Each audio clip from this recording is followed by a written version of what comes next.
Good people, what is going on? Sorry, I got the shades on. Another episode of the All Go podcast. I am your host, Desmond. It's been a while since I've put an episode out, but have been putting some short clips out, YouTube shorts. So if you would like to see those, subscribe to the channel and hit the notification so you can see them every time they pop up. But usually get at least one video up a day. So yeah, feel free to subscribe. I appreciate it. Anywho, want to talk about Alabama. We obviously Alabama lost to Tennessee. Overall, was a great game. As an Alabama fan and one that wanted them to win the game, I can objectively say that that was an incredible football game to watch. High scoring, I think 49-52. I think was the final score, and Alabama lost the game. I thought coming into it that Tennessee absolutely was talented enough to beat us.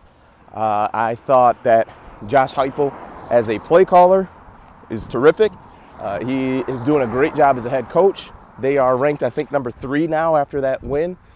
So a lot of good things going for Tennessee. For Alabama, Alabama fans, we are just at a point where we are over it with Bill O'Brien.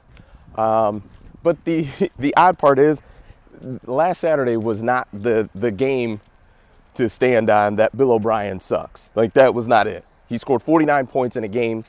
Granted, you may look at some situations where we didn't do a great job, but honestly, I mean, I look at the meltdown that we had at various different times, false starts, delay of games, just mental errors that have nothing to do with the coach. So I'm not there. Just kind of is what it is. But anyway, what I want to talk about is what I feel is the missing piece for Alabama. You look at, Alabama, and really since, let's say 2015, because I would say that's when Nick Saban decided to go all in on the spread offense. Sorry, I had to decline a call. The spread offense, right? We're gonna go different than the bully ball that they had played up until that season. He'd hired Lane Kiffin, right? More spread formations. That year, it was still pretty run heavy. That was Derrick Henry's season where he had, 1 million carries and 2,000 yards rushing. But that's when that transition happened.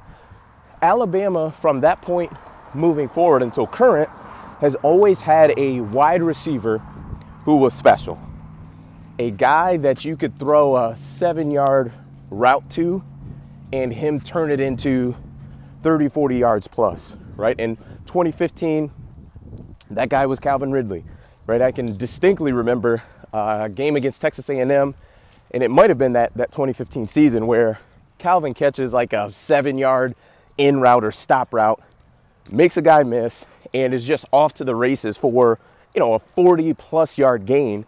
And, that changes things as an offense when you have a guy who can do something like that.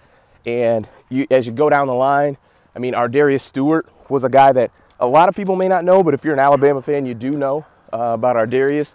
Crazy good athlete. But, I mean, it just goes on and on. Jerry Jeudy was in that camp. Obviously, Devontae Smith, Jalen Waddle. Like, the list really goes on and on of guys who could do that. And what that does is it takes a lot of pressure off of your offense where you don't have to, right, the offensive coordinator doesn't have to draw up 80 yards of plays, right?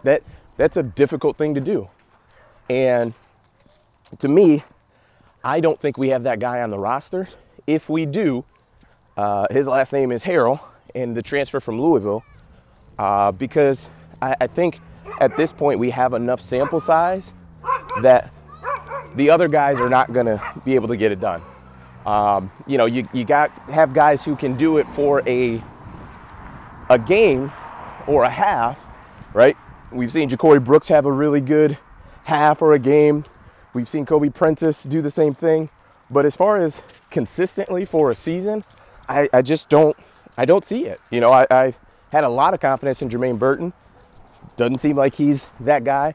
So I think that's really the thing that we are missing as far as Alabama. And it may not be a time for the rest of the regular season where you see that missing piece, right? Where it's an issue. Who knows? I'm not quite sure, but to take this team to the next level, I think that's what they're missing. But we shall see. But Bryce Young has been putting an absolute Superman cape on and just doing legitimately everything he can to keep Alabama in games and to keep them competitive. He's doing a terrific job. So we'll see what happens, but let me know your thoughts in the comments. And yeah, that's it for me. Peace.